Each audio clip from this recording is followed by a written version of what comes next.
changed everything. And when I got done sort of like being in trouble and when I couldn't finish school, I had decided this is really what I wanted to do. And I really wanted to be an actor, but I had no kind of frame of reference. I didn't think it was any different than being a plumber, being a lawyer, being a cop. Like, what are the steps I have to do? This is what I want to do for a living. She sort of explained, well, it doesn't really quite work that way. But, you know, she said that, look, if she were I, you know, she thought that the best theater school in the world was the Moscow Art Theater in Russia. And she said, you know, I can get you an audition for that school. The best theater in the world is in Russia.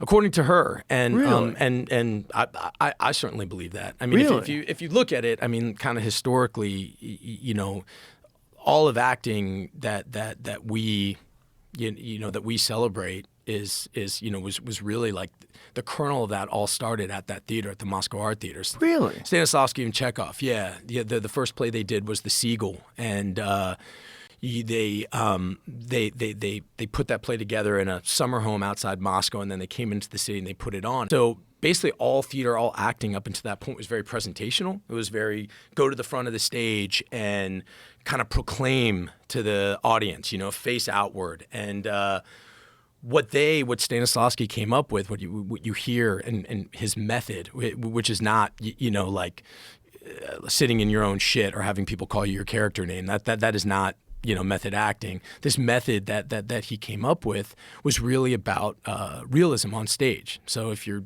drinking tea in a scene, really drink tea.